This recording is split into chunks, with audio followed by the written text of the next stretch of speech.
Yo, what is going on today, everybody, and welcome back to another Fortnite Chapter 4 video. It's been a little bit since I've done a tips and tricks video, and today we're going to be diving into Fortnite Ranked and how you can be ranking up faster and how to hit the Unreal rank as quick as possible. The way I'm going to do this is by simply taking a step inside my mind throughout the match where I hit Unreal. I'm going to be including a variety of tips and tricks, from fighting tips to IGLing tips, and even things that you should know about the ranked mode that are going to help you to hit Unreal the fastest you can. Really quickly before we jump into it, I wanted to thank you guys for 7,000 subscribers here on the channel. That means the world to me. If you want to become a deeper part of the community that we are building here on the channel, then I'm going to be leaving the JCM Discord server linked in the description down below for you guys to join. You guys have been consistently dropping 500 plus likes per video, so I'm not even going to set a like goal. Let's just say drop a like if you enjoy. Also, if you enjoy Fortnite competitive content, then don't forget to subscribe. We are the quickest growing Fortnite competitive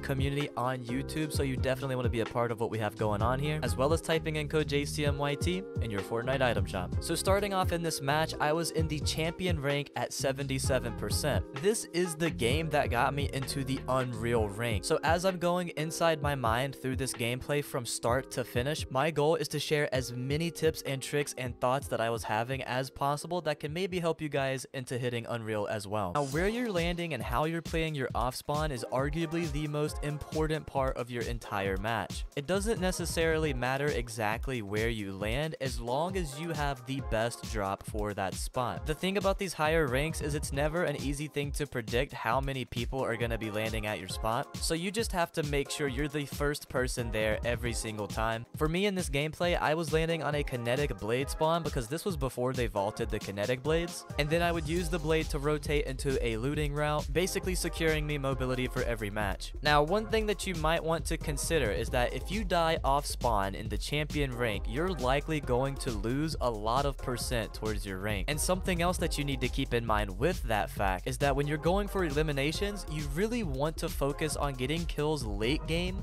as compared to any other time in the match, because you're going to gain more percent towards your rank for getting kills in like the top 10. The reason it is this way is because Epic Games is trying to promote playing for the win, so unless you're like a 20 ping or less demon, you really shouldn't be taking too many fights off spawn in solos. Sure, if you're dropping 15 to 20 bombs, you're going to be gaining the most percent possible, but I'm going to go ahead and assume that like 90% of the people watching this aren't that good at the game. Just remember that kills really don't count very much unless it's in the top 10. And you're going to notice I did a perfect job of securing kills in the top 10 in this game later on. However, with that being said, you don't want to get too little kills, or else you're really not going to gain as much possible percent that you can. Notice where I am right now on the map. I am on the far corner, which means I am least likely to get third-partied if I take a fight right here. This is extremely important because you need to keep in mind, as of right now, there is no siphon in the game, meaning third parties are more effective than ever. It is crucial that you take your fights somewhere that you are least likely to get third-partied. That is exactly why I took this fight right here. I start the fight off with a massive health advantage.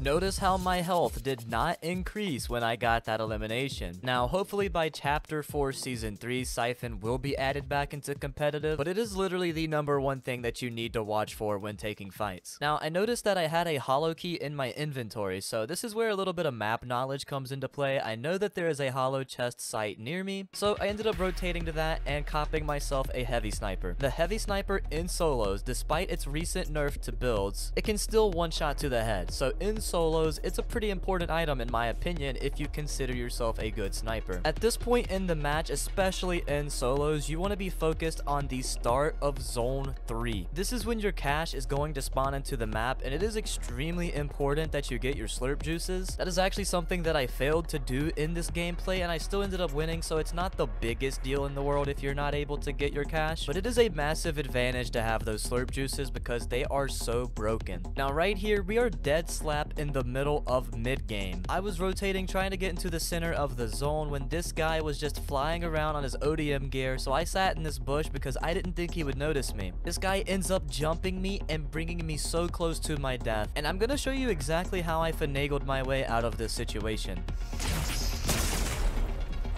Now, in this situation, had I gotten my cash earlier on in the game, I would have been able to pop a slurp juice, and I wouldn't have even had to waste all of my chugs right here. But notice how I instantly created space by doing a full tarp. Also, notice how I didn't stay in one spot of that tarp the entire time he's hunting me down. I made it exceptionally difficult for this guy to find me. You need to not be afraid to waste a bunch of mats because you have to remember, this is solos, and I'm going to be able to get those materials back. Luckily for me, if you listen very, very closely right here, another guy ends up showing up to the fight, and as soon as I heard that that other guy was here, I took it as my opportunity to dip using my kinetic blade.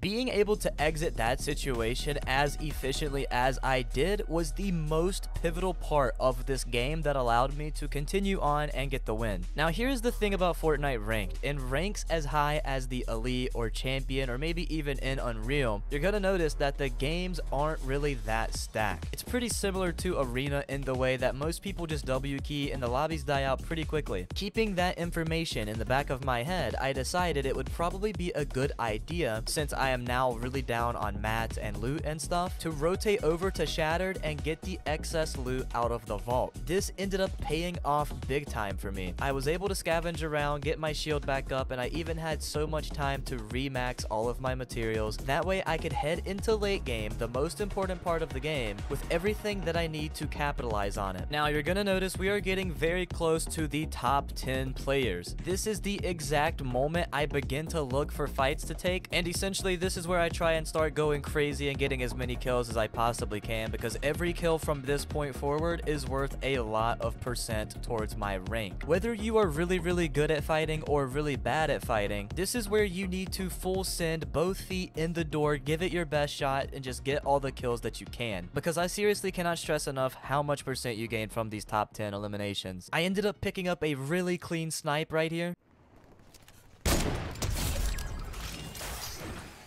And after I went and got this guy's loot, all of his mats, all that type of stuff, I want you to really pay attention to how I rotated into this zone. Notice how dead the lobby is. I know that the backside of this map over here, it's gonna be completely dead. Not only that, but I also had a lot of natural cover on this rotate because I could just go behind this mountain right here. It was so free and the easiest way to get to zone by far. This is like one of the #1 things to know as an IGL is what is the best route to take that's gonna get me the least discovered and set me up in a position in the zone that is going to help me to win the game. I noticed that the player with the pulse rifle was fighting to my left and that there was this forest over here to my right. The clear choice is to make it to that forest because it's gonna provide a lot of natural cover, and it's always just a good idea to try to stay as far away from the pulse rifle player as you possibly can. So now we are in late game. I'm chilling in this box right here, and I notice the zone pulls behind me. Now, 99% of the time when the lobby is this dead, it is going to pay off big time to be the first person in the zone. The less stacked that the lobby is, the easier it's going to be to get focused by the lobby. Unless you're the first person to zone, then you become the person that focuses all of the other people. You'll notice from this point forward, I play out the rest of this game being the first person to get into the zone each time. You'll also notice that I'm not just 50-50 jumping into people's boxes. The way that I play this is very methodical, and I'm not even kidding when I say this, but the kills end up coming to you because of how well you will play your positioning.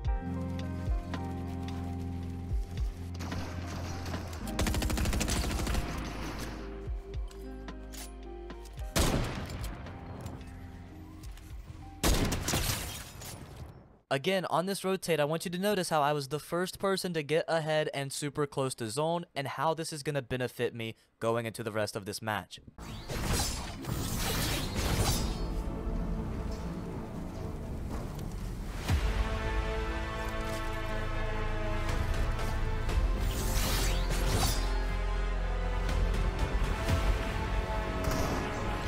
So far into this game, I only have 3 kills, and there's only 3 people remaining in the game with me. Because I found the #1 rotation path, it enabled me to double my kills and get the win all in one rotation. This is why I will say time and time again that in solos, positioning is the #1 skill to have. Also keep in mind, with no siphon in the game, taking height is super overpowered.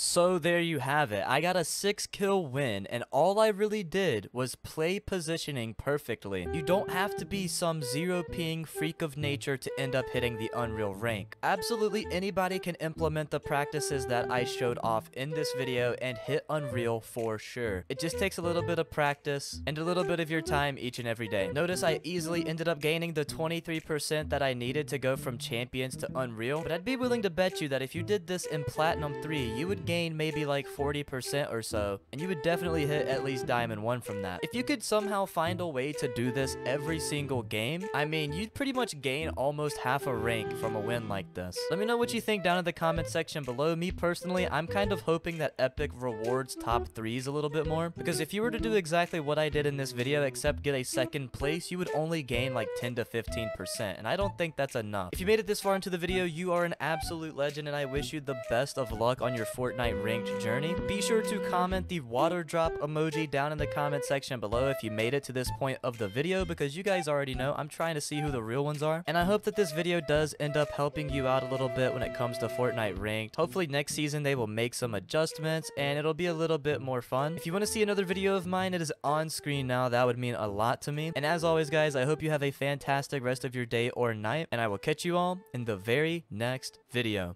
Peace.